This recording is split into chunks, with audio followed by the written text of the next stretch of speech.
Hey, everybody. Hope you're doing well. Would you like your Christmas to be great this year?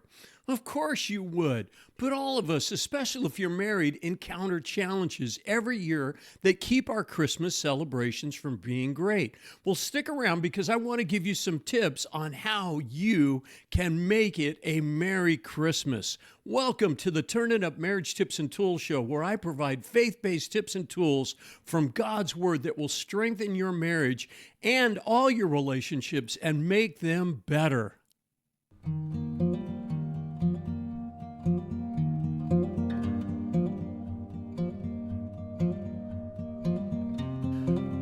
Hi, I'm Coach Kelly Dupay, pastor, police chaplain, Christian marriage coach, and author of the book, Turn It Up, How to Have the Lifelong Marriage That You Really Want.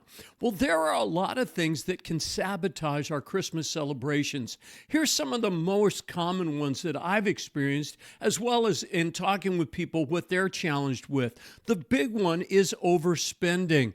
Yeah, we want our kids and our loved ones to have a great Christmas, but if we're not careful, we can spend too much. Also, then the other big issue is time. It's busy and there are time constraints and you get so busy doing things and you don't have enough time. So then what happens is that you get frustrated because you're not really spending the time with your family that you want. Then the stress. Oh, yeah, getting everything done, trying to make sure that it's great and asking people to do stuff and then they don't do it. I mean, it is just really stressful. And that stress can lead to short tempers. It can lead to you snapping at people and being on edge, right? Then, of course, there's all of the drama that comes with your relatives, right? Because alcohol can become a big part of a Christmas celebration, and alcohol creates lots of problems. But there's all kinds of drama that comes from our extended family. Then there's managing the expectations of everybody else. I don't know about you, but a lot of people struggle because they're always being invited to things. I mean, it's like every single weekend, every day of Christmas week, there's another party, there's another gathering, there's another something going on. Of course, then, really where this all comes from is we want to create a perfect Christmas, and we think about the things of our past. We think about how lovely it was when we were little kids and how magical it was and how special our parents made us feel. So you're trying to recreate that perfect Christmas from your past, and it just may not happen. There's disappointment because it's just not working out the way you wanted it to. The other big issue that happens is that there's grief and sadness because someone you loved is no longer with you. And that can really dampen the Christmas joy and the Christmas spirit and the Christmas experience as well, because you're sad because someone you love is not there.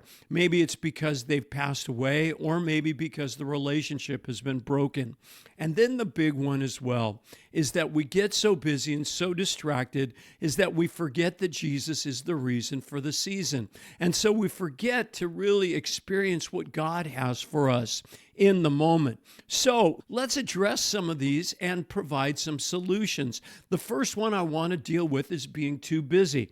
Christmas certainly is a busy time, and it takes a lot of work to have a great one. You got to buy gifts, you're decorating, planning the dinner, cooking the dinner, and then, of course, all of the other social things, visiting friends and relatives, and all of the other stuff that makes your life busy, like going to work, caring for your kids, and spending time with each other if you're married.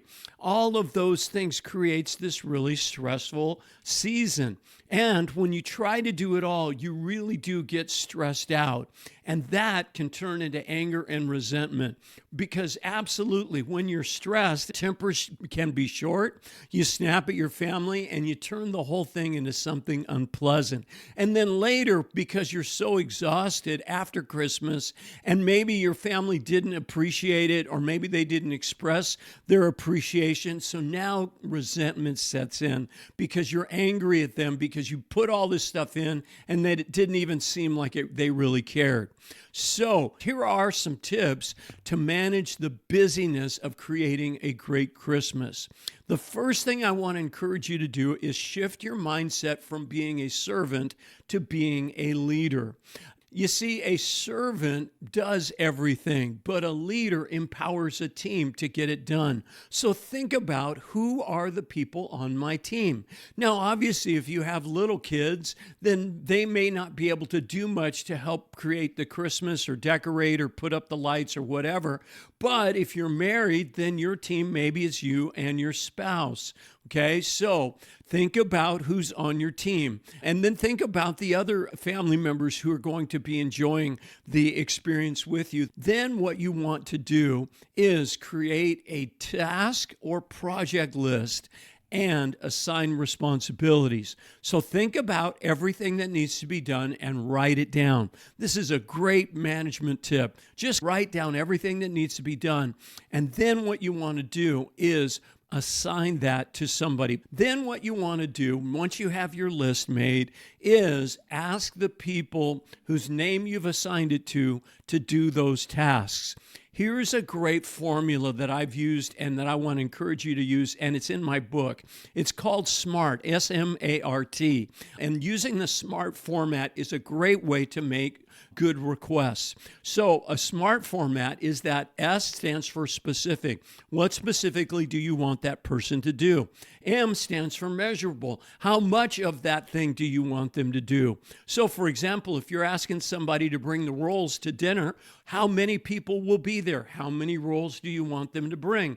They could bring 2 because you said rolls and fulfilled the task technically. But of course, that's not really going to help. And only 2 people get to have a dinner roll. You see what I'm saying? So you want to make sure it's measurable. Then make sure it's something that is action oriented, that they are going to do and provide. It's not an attitude. It's not like be nice this year at Christmas. Well, what is that? That's really hard to define. It's not very specific, certainly not measurable, and it's not action oriented.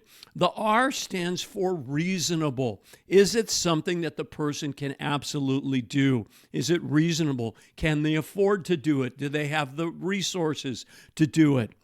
And then T stands for time limited. Tell them when you want it done, okay? Would you please do this by this time? Putting up the Christmas lights, would you please put them up by Sunday night?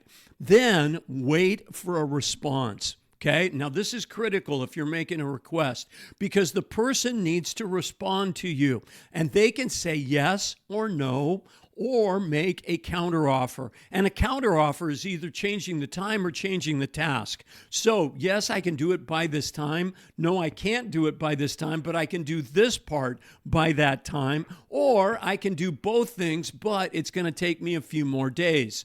So what you're going to do is negotiate and then come up with an agreement of what will be done and when. And then you ask this question, can I count on you to do this? Invite them to make a promise to you, or at least a commitment that they're going to do the task.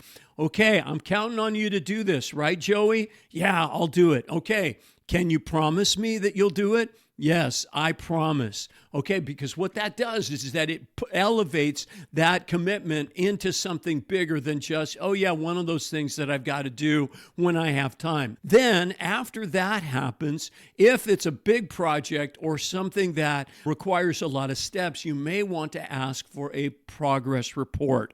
All right, hey, how's it going? You may want to ask for a progress report so that way you're not going to be surprised and it will help the person stay on track. Now, here's another tip. Have a backup plan or then just simply go without if the person fails to complete the task. You know, if you have a relative that is somewhat, shall we say, irresponsible, or they don't always do what they commit to doing, have a backup plan that then you could do. So if they're going to bring the dinner rolls and they show up and say, oh man, I forgot, I'm so sorry. Well, the backup plan might be that you have some in the freezer that you can easily pop in the oven, and maybe they're not quite as fresh. The other thing is that you can just be prepared to go without. Well, I guess we're just not going to have dinner rolls then, and allow that to be the case and be okay with that if they fail. Now, here's the key. Don't do everything yourself. That's what's getting you stressed out and overwhelmed. You're doing it all. Instead, invite your family and friends to share the load of making your Christmas celebration great. They will enjoy it more. Really, they will. And you won't be so stressed out. Remember, Jesus is the reason for the season. So create space in there to worship the Lord and to think about God's greatest gift to us, which is our salvation. And it started with a baby in the manger, and his name is Jesus. Hey, if you like this recording and found it helpful, please hit the subscribe button now so that you can get more marriage tips and tools like this one. And I'd love to send you a free digital copy of my book, Turn It Up, How to Have the Lifelong Marriage That You Really Want. Just go to turnitup.coach/75 to order yours. Well, thank you for watching or listening to this episode of the Turn It Up Marriage Tips and Tools Show. May God bless you, and may God bless your Christmas.